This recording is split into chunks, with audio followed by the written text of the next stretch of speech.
Hi guys, मैं यशोद पांडे हूँ। मैं यशोद पांडे बोल रहा हूँ।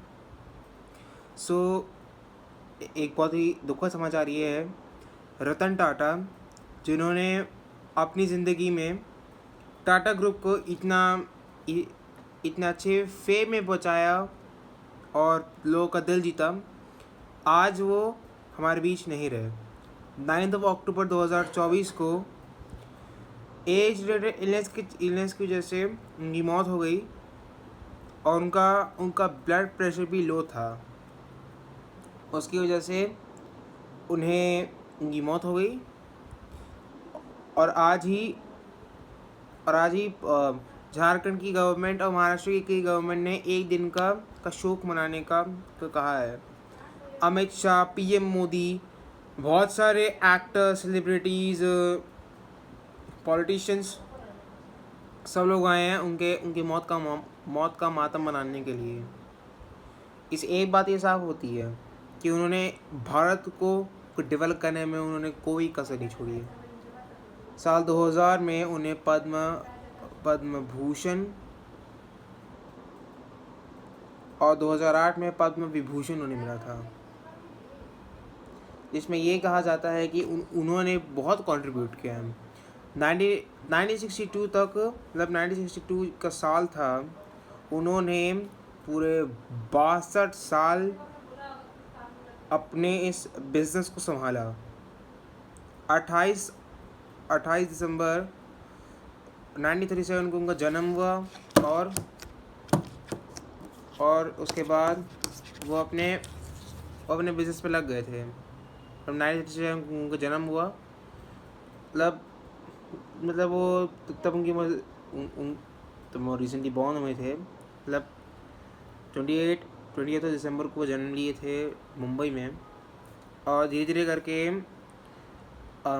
आने वाले सालों में उन्होंने अपने बिज़नेस को संभाला। 1981 में उन्होंने अपना बिज़नेस चालू किया और 2012 तक उन्होंने सर्व किया, क्योंकि इनके इस एलिगेशंस लग गए थे रतन टाटा और उनकी पूरी कंपनी के ऊपर। तो इसका शायद मिस्त्री जी ने किया था, ये टाटा ग्रुप को लीड किया था 2016 तक। और सब लोग जानते हैं 2022 के 4 सितंबर को एक कार क्रैश में उनकी मौत हो गई और उसमें उनकी उम्र थी 54 साल। एक यंग एज में उनकी जान चली गई। 2016 से 2017 तक उन्होंने किया। उसके बाद फिर वहाँ से रिटायर हो गए। लेकिन उसके बावजूद भी वो टाटा के सीईओ थे। अब टाटा के सीईओ अभी करेंटली चंद्रशेखरन अभी करेंटली कंट्रोल कर रहे हैं पूरे टाटा सन्स और टाटा ग्रुप को। अभी कंट्रोल उनके हाथ में है। लेकिन जितने भी डिसीजंस पास करने होते हैं वो रतन टाटा जी करते हैं, और उनकी मौत पूरे देश के लिए एक बहुत बड़ा सदमा है। उनको भारत का रत्न बोला जाता था, उन्हें भारत का रत्न बोला जाता है, क्योंकि उन्होंने अपने खुद के बिजनेस में उन्होंने बहुत कंट्रीब्यूट किया है इंडिया के डेवलपमेंट में। इसके इफेक्ट से आज आप ये देखिए कि टाटा ग्रुप ने कितने ज़्यादा अचीवमेंट्स हासिल किए।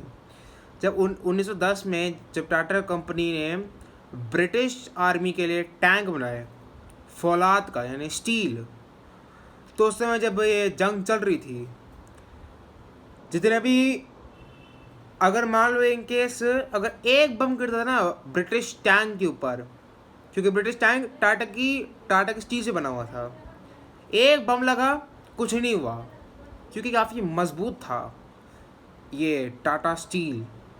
उनके दादाजी का यानी नागपुर में उनका कॉटन का बिजनेस था, काफ़ी अच्छा चला उनका बिजनेस। फिर जमशेद जी टाटा यानी उनके जो बेटे थे, उन्होंने फिर शादी करके हांगकांग में उन्होंने अपना खुद सेटल कर लिया था, प्रॉफिट बहुत अच्छा कमाया।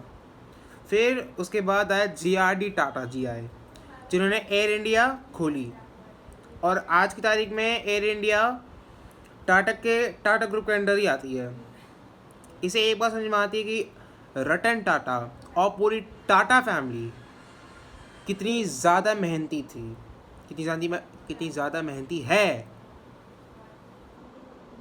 और उस वजह से एक बात बिल्कुल साफ है, उन्होंने पूरी लाइफ डेडिकेशन, पैशन और डिटर्मिनेशन के साथ करके आज इतनी बड़ी कंपनी बन गई है। और 95 कंपनीज अभी करंटली टाटा के अंडर ही है। टाटा जो बनाता है ना डिफेंस का बजट नहीं, डिफेंस के जो इक्विपमेंट बनाता है, जैसे मान लो अर्जुन टैंक काफ़ी ताकतवर है। हिंदुस्तानी टैंक्स टाटा का मैन्युफैक्चरिंग ग्रुप बनाता है जो कि डिफेंस में काम करता है, और इंडिया का सेकेंड लार्जेस्ट एम्प्लॉयर वाली कंपनी है। यानी कितनी बड़ी कंपनी बन चुकी है।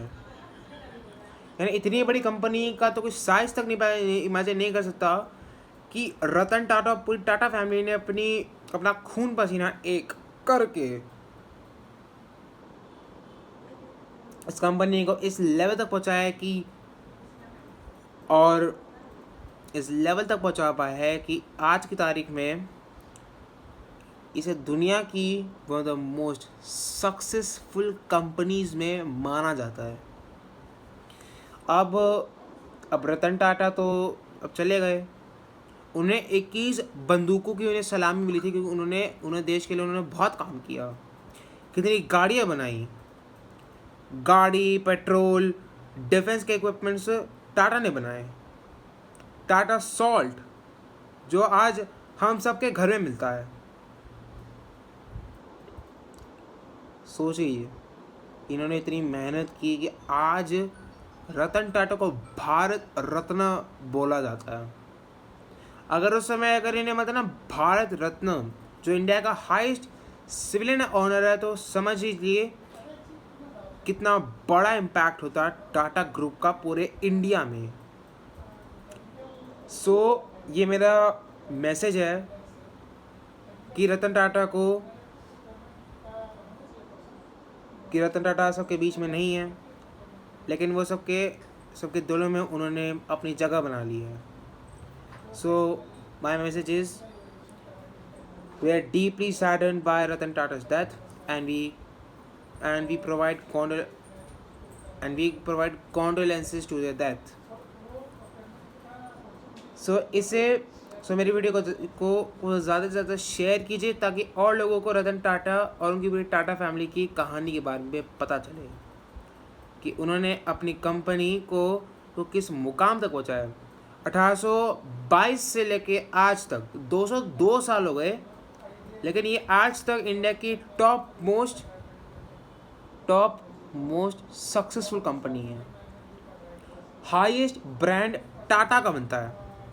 टाटा का स्टील इतना बड़ा फौलाद है। अंग्रेजी टैंक तो क्या, जब विश्व युद्ध एक शुरू हुआ तो टाटा के स्टील ने ही टैंक बना के ब्रिटिशर्स को दिए।